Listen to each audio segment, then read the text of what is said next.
यहाँ तक आप लोगों ने सुना था कि ओम का निश्चय पक्का करो तो तुम्हारा मन तुमको सताने के लिए नहीं आएगा। हम ओम का निश्चय पक्का करें, मैं कौन हूँ ये बात हम पक्की करें, तो आप देखोगे आपको आपका मन, अज्ञानी वाला मन आपको सताने के लिए फिर नहीं आएगा। विचार आपको आपके तंग नहीं करेंगे। आगे बोला गया है किसी समय मन को फ्री छोड़ो, कि चलो मन कहाँ और कब तक चलोगे। किसी समय अपने मन को भी तुम फ्री छोड़ के देखो, देखिए मन क्या क्या सोचता है। ऑटोमेटिकली मन में जो विचार आ रहे हैं उनको आप देखते चलो, कहाँ कहाँ घूम फिर के आप देखोगे आपका मन फिर ज्ञान में आ जाएगा, आपका मन फिर परमात्मा में आ जाएगा। क्योंकि और जगह जाने में उसको लगेगी थकान, फिर लगेगा कि आखिर चलो छोड़ो, सब छोड़ो, भगवान ही मेरे काम आएंगे, मुझे भगवान की ही ध्यान में रखना है। तो किसी समय मन को फ्री छोड़ो कि चलो मन कहाँ और कब तक चलोगे। फिर क्या होगा, बड़े में बड़ा कौन सा नुकसान होगा जो तुम मुझे इतना डरा रहे हो। मन डराता रहता है, तुम्हारा ना बड़ा भारी नुकसान हो जाएगा।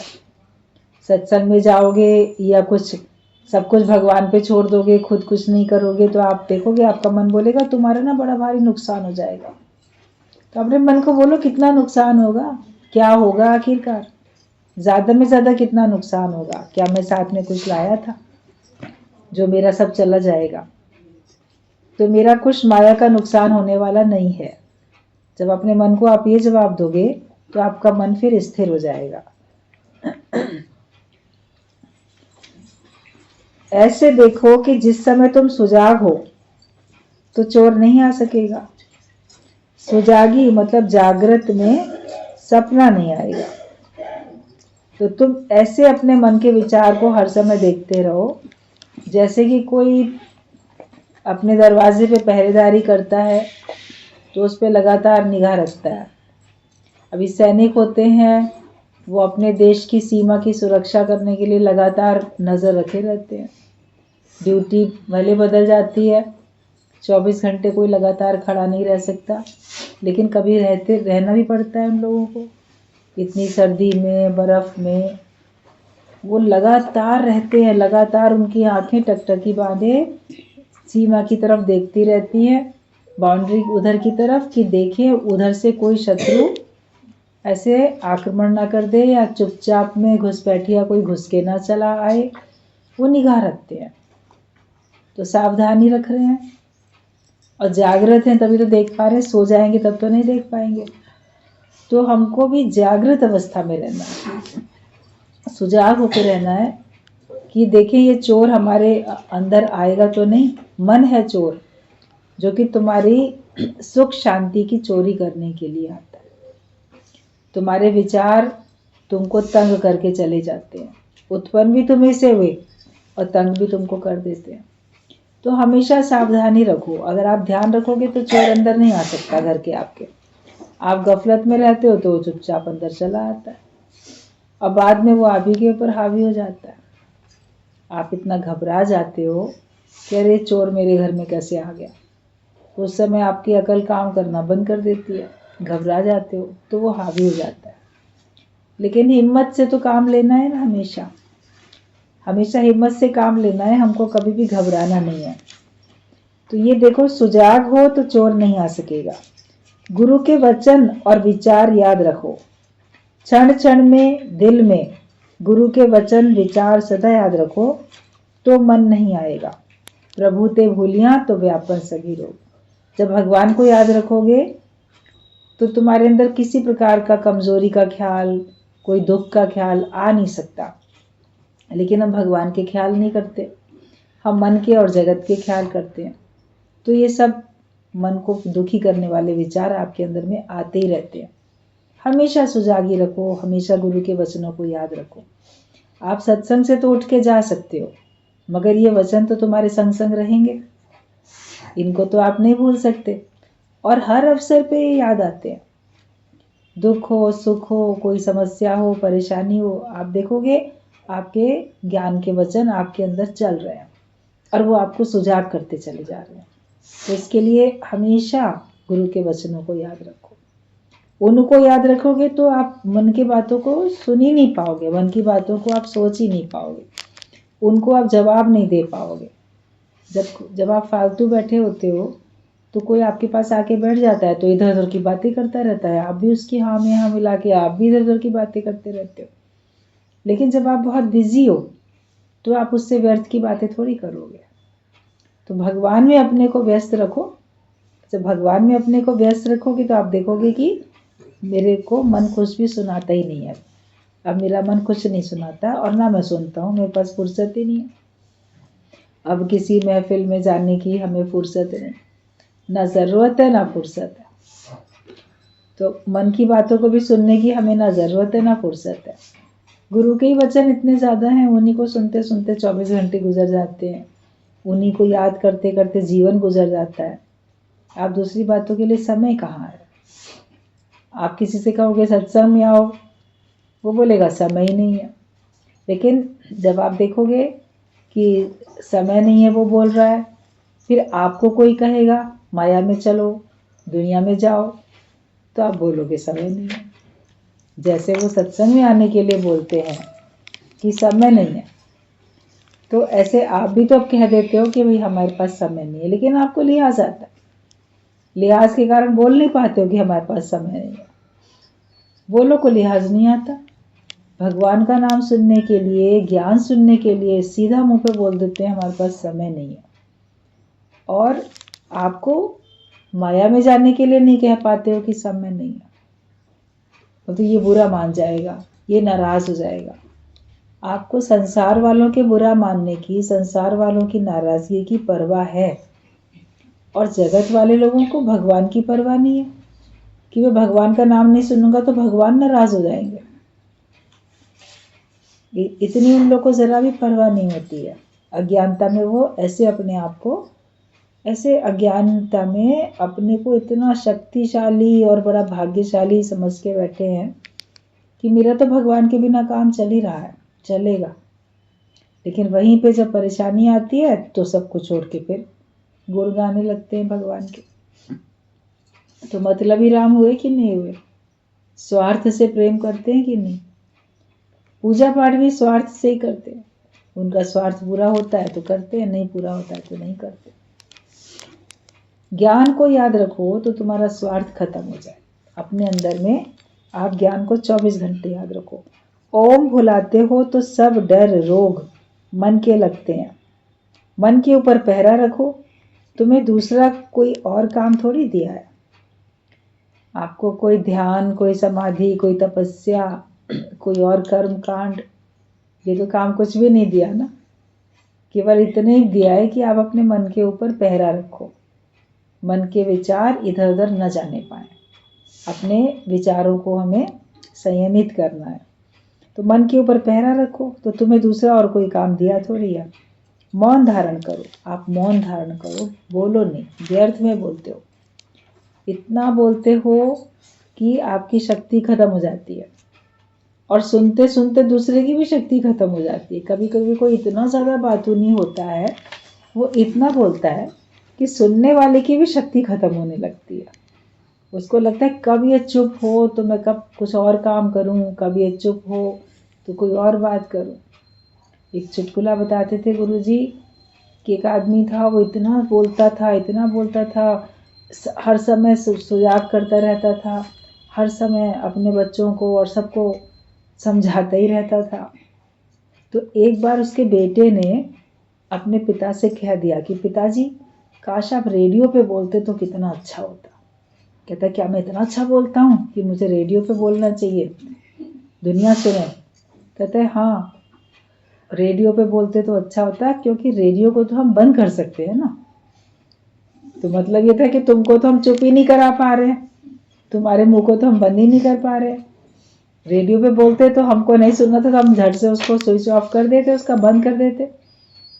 अभी रेडियो, ट्रांजिस्टर, टीवी जो भी कुछ है चल रहा है, आप नहीं सुनना चाहते हो तो बंद कर देते हो, उसका बटन आपके हाथ में है।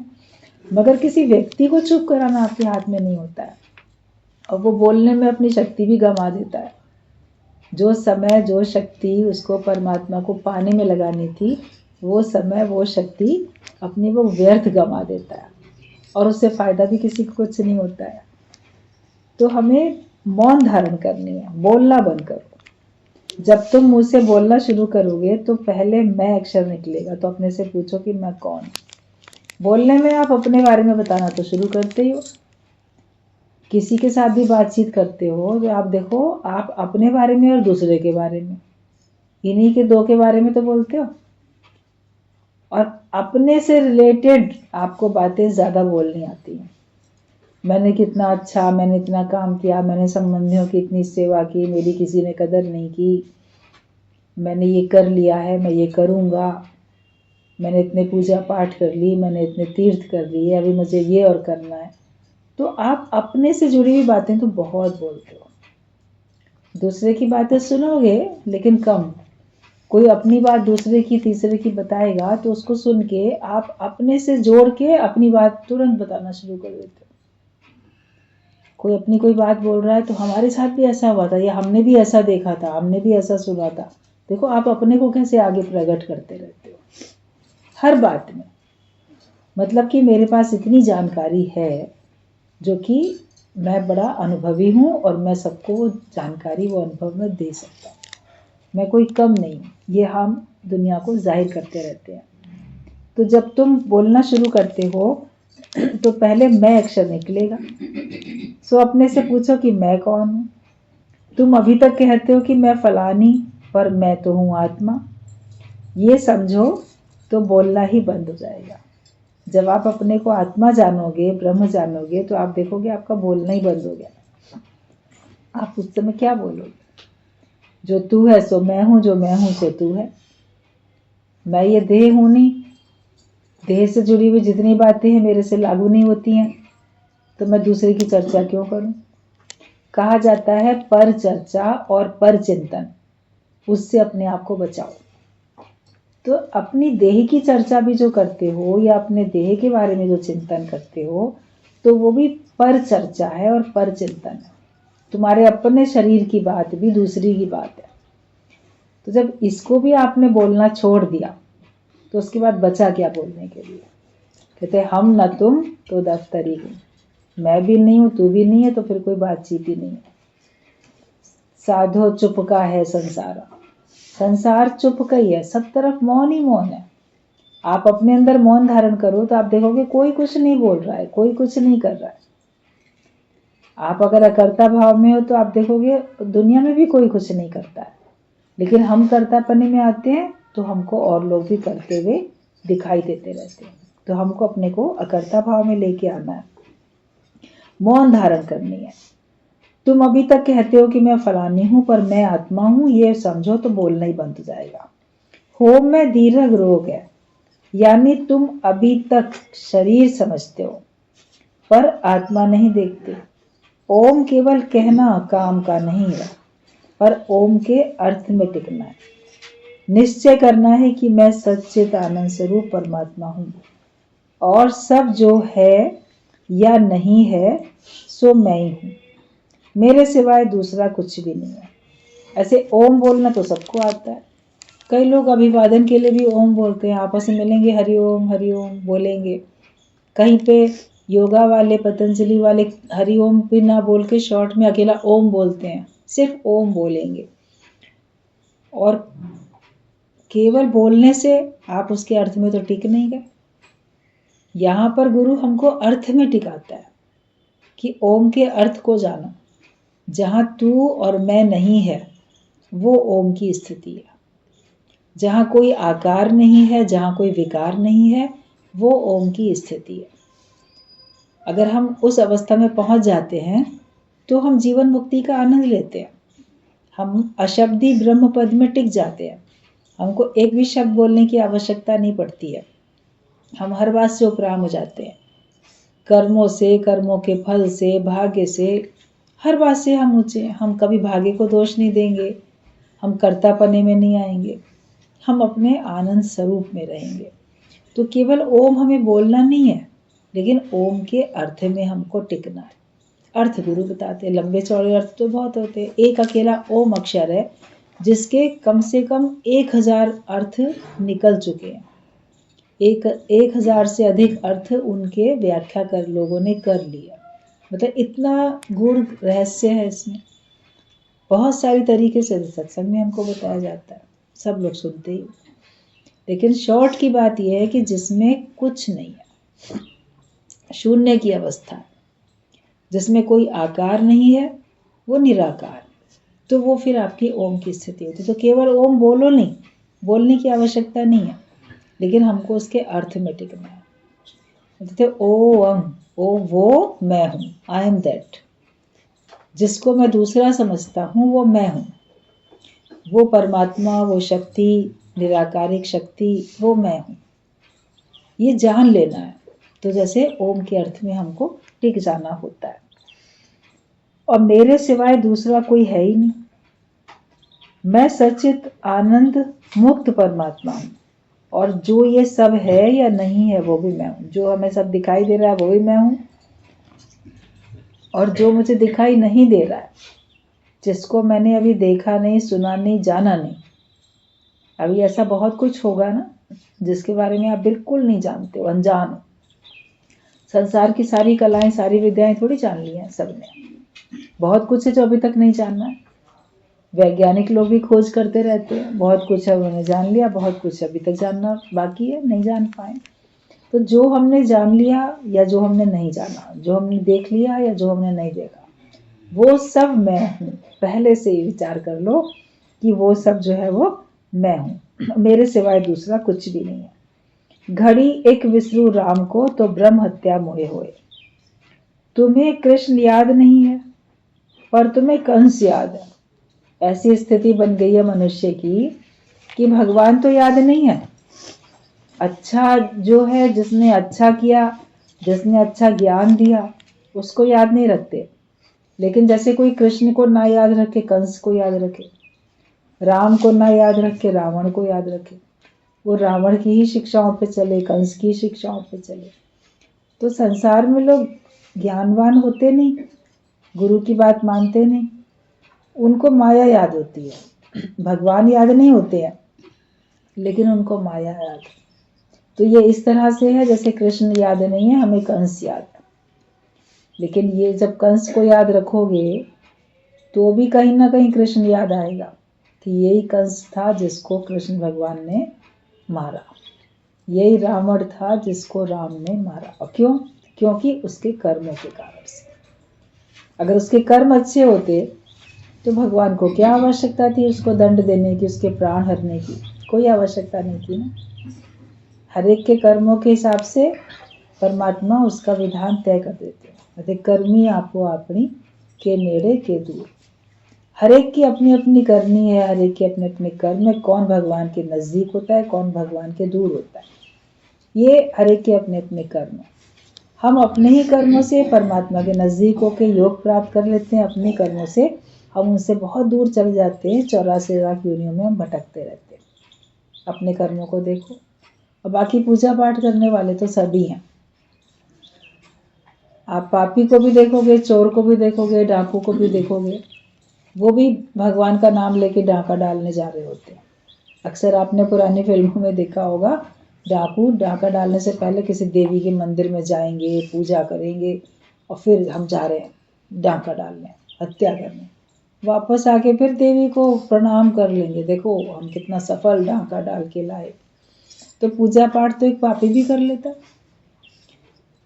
और तुमने भी की तो कौन बड़ी बात की। लेकिन आप भगवान को प्राप्त करो। पूजा का मतलब होता है पा जा, परमात्मा को पा जाओ, ईश्वर तुमको मिल जाए। आज दिन तक जितनी पूजा पाठ भक्ति की, उससे माया को पाने के लिए आपने प्रार्थना की, लेकिन कभी भगवान को पाने की प्रार्थना किसी ने की ही नहीं थी। वो तो गुरु ने सिखाया कि जिससे प्रार्थना करते हो, जो सब कुछ दे सकता है, उससे उसी को क्यों ना मांग लो, वो ही तुम्हारा बन जाएगा, तो सब कुछ तुम्हारा है। आप किसी से उसके खजाने में से 1% चीज मांग रहे हो, लेकिन आप उसको ही मांग लो तो पूरे खजाने के स्वामी तो तुम ही बन जाओगे। एक दासी समझदार होशियार थी, उसने राजा से कहा आप मेरे बन जाओ। उसने और कोई गिफ्ट नहीं मांगी। राजा जा रहा था, सबके लिए बोला उपहार लेके आऊंगा, क्या लाएं? उसने कुछ नहीं बताया। वापस भी आया तो बोला बहुत कुछ लाया, बताओ तुम्हें क्या चाहिए इसमें से। वो कहती है कि मुझे इनमें से तो कुछ नहीं चाहिए, मेरे को तो बस आप चाहिए, आप मेरे बन जाओ। अब वचन अनुसार तो राजा जो था दासी का बन गया, मतलब उससे शादी कर ली उसने, उसको अपनी पत्नी बना लिया।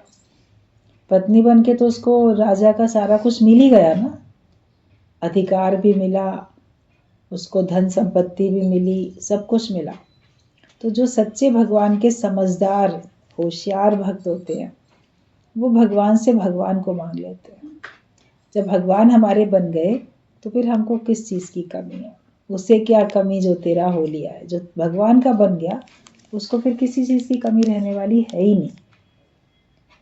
ये हमारी समझदारी नहीं थी कि हम माया मांगते थे, मगर अब समझदारी आई है कि मांगना भी क्या चाहिए।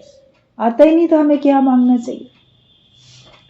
सोचते थे हम अपना बड़ा भला करते हैं, लेकिन अपने कल्याण के बदले हम अपना काल मांग रहे थे। माया को मांगना ऐसा है जैसे कि काल को मांगना।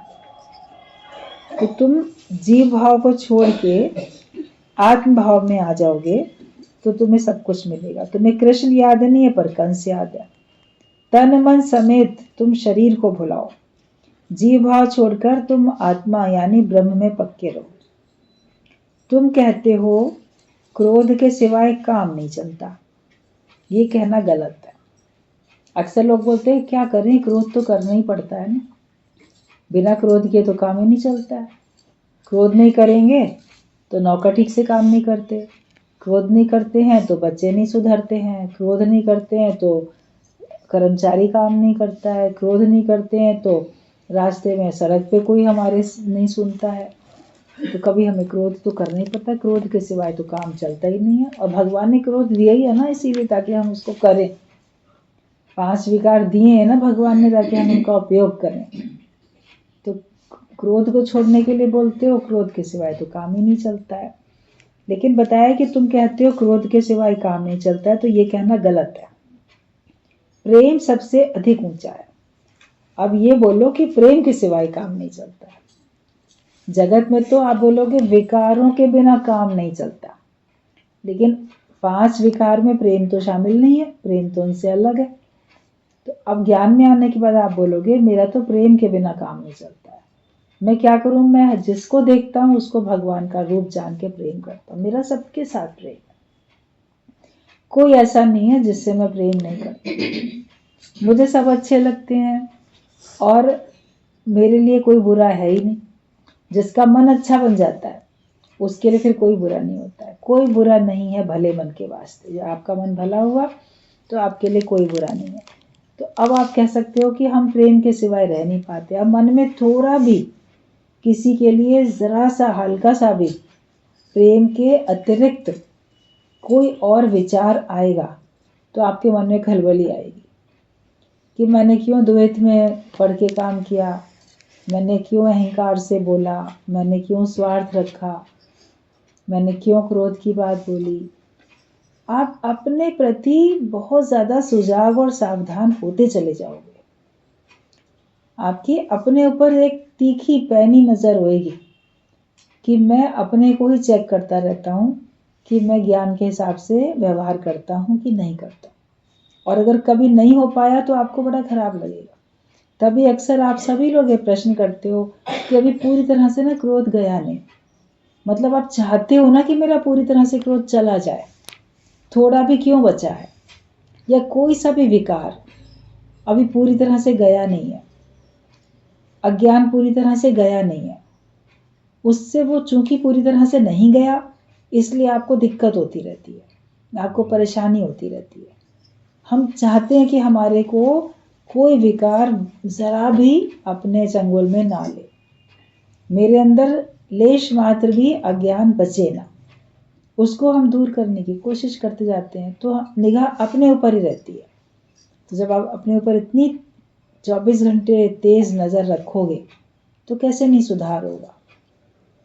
दूसरा कोई आपको नहीं देखता, लेकिन आपका अपना मन आपको देखता रहता है और वो बताता रहता है कि तुम अभी ज्ञानी हो या तुम अभी भी थोड़े थोड़े या कितने भी अज्ञानी अभी तुम हो।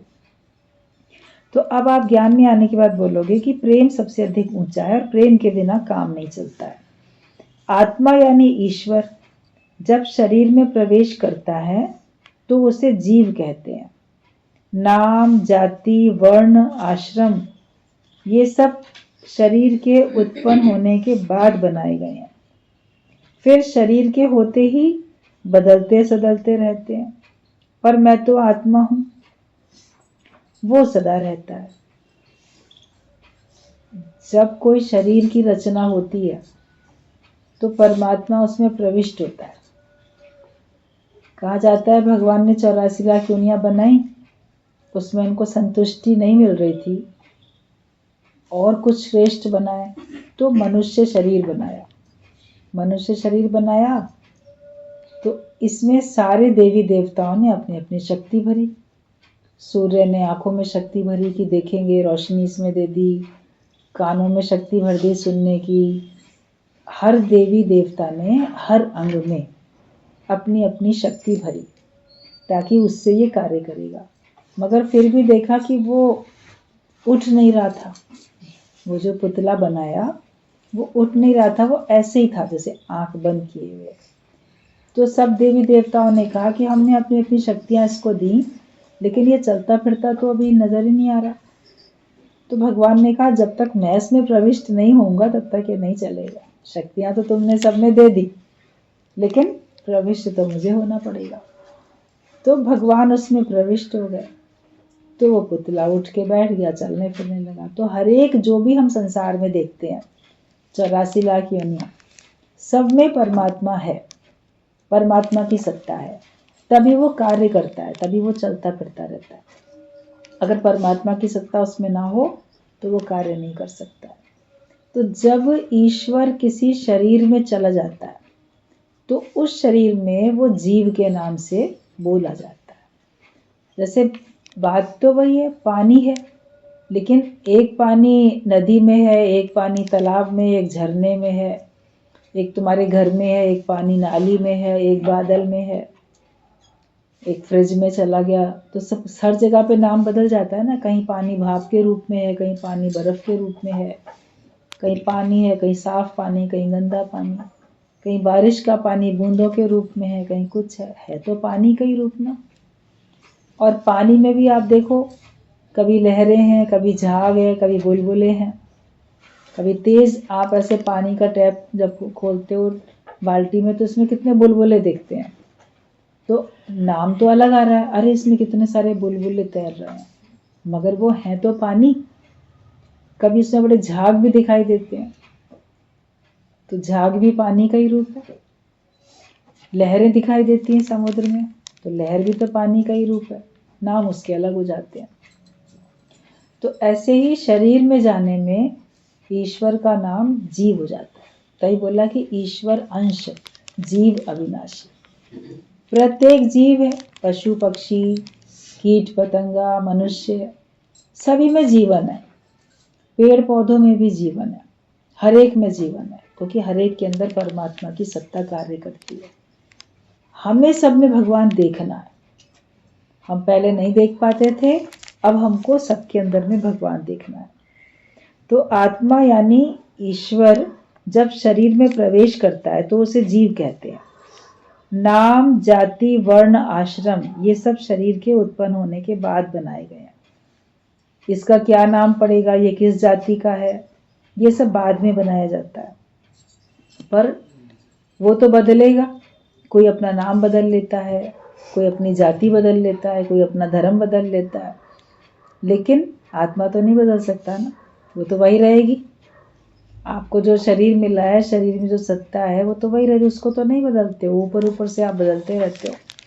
तो आत्मा जो है वो सदा वही रहती है, वो नहीं बदलती है। कीता बहता बह गया, कीता बहता जाए, ऐसा भेद विचार के तू मत गोता खाए।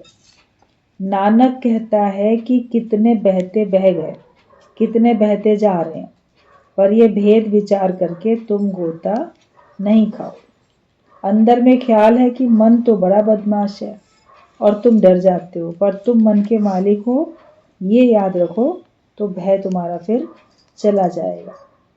तो संसार में सब बदल रहा है, सब चलता जा रहा है, कितना समय चला गया, आगे भी चला जाएगा। लेकिन तुम विचार कर लो इस बात को और तुम उसमें डूबो नहीं, मतलब उसमें बह नहीं जाओ। नदी के किनारे आप खड़े हो, नदी में बीच में आप खड़े हो, पानी बहता ही जा रहा है, आप उसमें पैर जमा के खड़े हो, पानी बहता हुआ दिख रहा है, मगर उसमें तुम अगर साथ में बह गए तो दिक्कत होगी ना। तुम ना बह जाओ, तुम अपने आप को स्थिर रखो। तो माया तो बहुत दिखाई दे रही है और उसमें तुम ना बह जाओ, तुम उसमें स्थिर खड़े रहो। तुमने बहुत कुछ देखा, कितनी माया तुम्हारे सामने आई, कितनी चली गई, कभी लाभ हुआ, कभी हानि हुई, कभी कोई लोग आए, कभी लोग चले गए, कितना संसार में आवागमन है। मगर उसमें तुम मत चले जाओ कहीं, तुम अपने स्वरूप में स्थिर रहो, वरना अगर तुम बह गए तो फिर हाथ में तुम्हारे भी कुछ नहीं आएगा और तुम कुछ कार्य फिर कर भी नहीं पाओगे। तो तुम अपने आप को बस ये याद रखो कि मैं अपने ख्यालों का मालिक हूँ, मैं अपने ख्यालों का मालिक हूँ। और मन के ख्याल आते हैं चले जाते हैं। आपके मन में भी कितने ख्याल आते रहते हैं, जब से सवेरे से उठते हो रात तक पता नहीं कौन कौन से विचार आते हैं।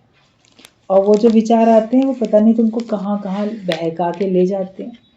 फिर आप एक झटके से सोचते हो, अरे ये मैं कहाँ चला गया, मैं कहाँ क्या क्या सोचने लगा, ये सब सोचना तो मेरा धर्म नहीं है, मैं किन बातों में पड़ गया हूँ।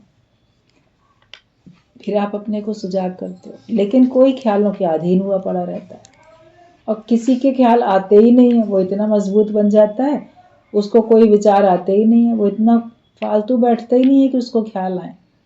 वो हर समय कार्य में लगा रहता है, उसको ख्याल करने की भी फुर्सत नहीं है।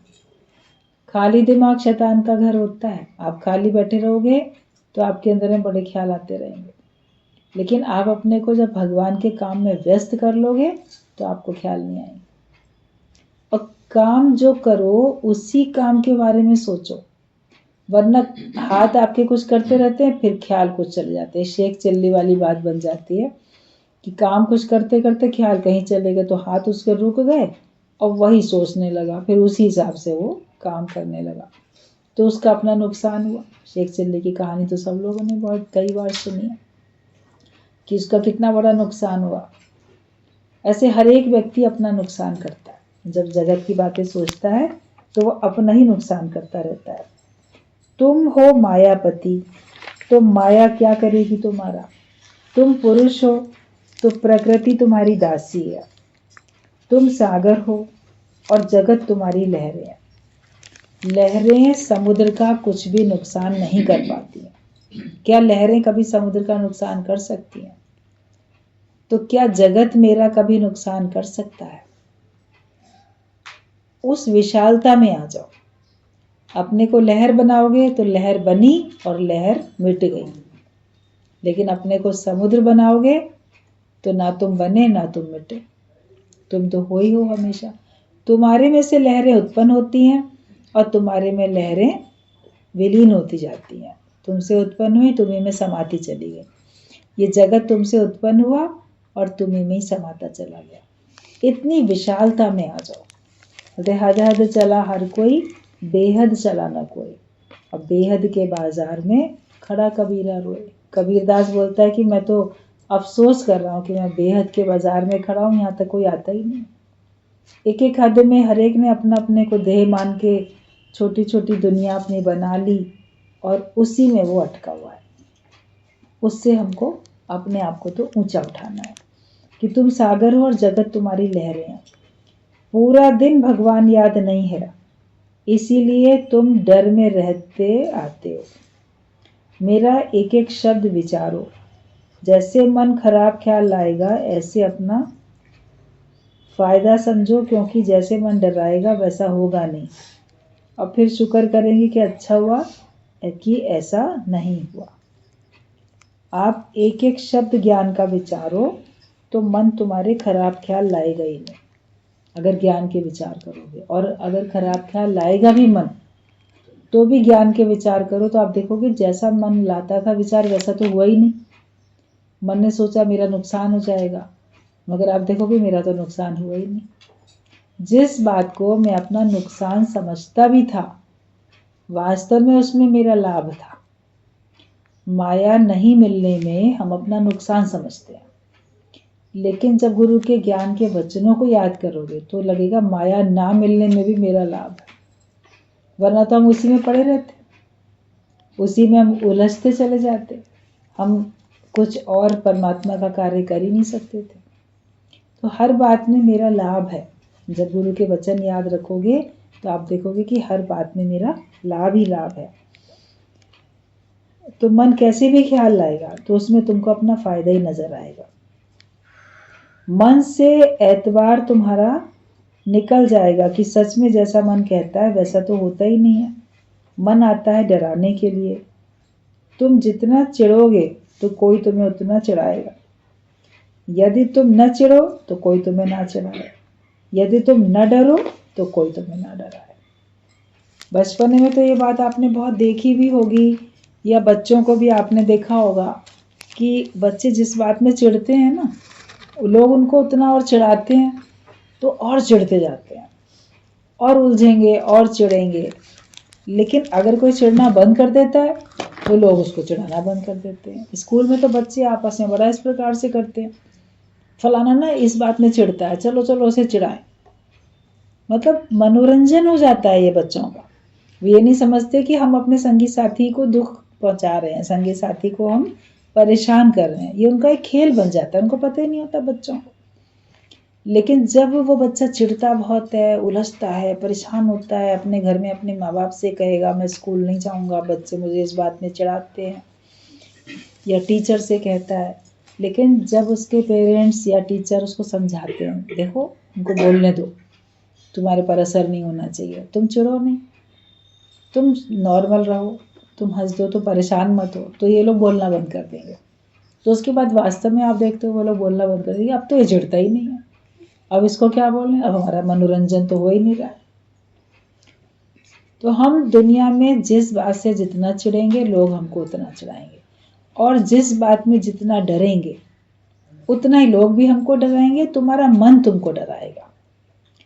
जितना तुम सोचो कि ये विचार मुझे ना आए, ये विचार मुझे ना आए, तो वो विचार ही आ रहा है ना, उस विचार के अलावा दूसरा विचार आ ही नहीं रहा है। मैं इस बारे में नहीं सोचना चाहता हूं, तो देखो आप उसी बारे में तो सोच रहे हो ना। मैं इस बारे में नहीं सोचना चाहता, तो उस बारे में तो सोच के कह रहे हो ना मेरे को ये बात नहीं याद करनी, याद करके कह रहे हो कि नहीं याद करनी है, तो क्यों सोच रहे हो?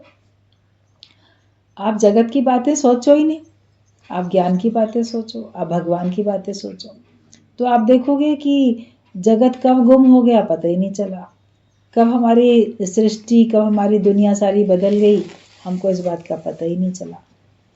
हर समय गुरु का ज्ञान याद रखो। याद रखने ये लायक ज्ञान ही है, जगत की बातें याद रखने के लायक है ही नहीं। तो जो चीज़ याद रखने लायक नहीं है उसे हम याद क्यों रखें? जो मेरे काम की नहीं है मैं उसको क्यों अपने पास रखता हूँ? जो काम की चीज़ नहीं होती है उसको अपने पास रखते हो तो आपके पास अच्छा सामान रखने की जगह ही नहीं बचती है, काम की चीज़ रखने की जगह ही नहीं बचती है। तो अपने दिल दिमाग को तुमने भर लिया बेकार के ख्यालों से, बेकार के विचारों से, तो गुरु के ख्याल, गुरु के विचार रखने की जगह ही नहीं है दिल दिमाग में। तो कहते खाली करो, पहले अपने को खाली करो, तब तो ज्ञान से भरोगे। पहले अपने को विकारों से खाली करो, तब तो प्रेम से भरोगे अपने आप को। तो अपने को खाली करने के लिए आओ। जगत की बातें भर भर के आए, भरे रहे और चले गए ऐसे ही। तो फिर वो बातें, भरे बर्तन के ऊपर में कोई चीज़ डाली, वो तो चारों तरफ बह गई। लगा थोड़ी देर के लिए हाँ ये भर गया, कितना भरा, वो फिर बह गया। और जो आप लाए थे अज्ञान, वो अज्ञान लेके वापस चले गए। बोलते खाली आओ तब तुम भर के जाओ। तो गुरु पहले हमको खाली करना सिखाता है, अपने आप को निर्विचार हमें करना कैसे है वो हमको सिखाता है। फिर ज्ञान के विचार भरता है, फिर ज्ञान के विचारों से भी खाली कर देता है। मतलब हमारे अंदर यहाँ ना अज्ञान रहता है और ना हमारे अंदर ज्ञान। बोझ के रूप में कुछ नहीं रहता, अनुभव के रूप में दोनों रहते हैं। आपको ये पता है ये बीमारी है और इसकी ये दवाई है, दोनों बातें आपको पता होती हैं। डॉक्टर को पता होता है, कोई जाके बताता है तो थोड़े से सिम्टम्स सुन के वो समझ जाता है इसको ये वाली बीमारी है, उसको पता है ना बीमारी के बारे में, और कैसे दूर होगी वो दवाई भी दे देता है। लेकिन वो हर समय बीमारी को और दवाइयों को रट के याद थोड़ी करता रहता है, उसको पता है। तो हमको भी अज्ञानता का पता है। कोई आएगा आपसे अज्ञानता की बातें करेगा, आप समझ जाओगे उसको कामना की, क्रोध की, लोभ की, मोह की, अहंकार की कौन सी बीमारी है, कर्तापने की कौन सी बीमारी है इसको, और इसको कौन सा इलाज मुझे देना है। आप तुरंत वही वाला पॉइंट उसको बता दोगे, वो खुश हो जाएगा, और आप ज्ञान अज्ञान दोनों से खाली होकर आप प्रेम में रहोगे। तो प्रेम की दुनिया बनाओ, बस यही एक हमारा काम है।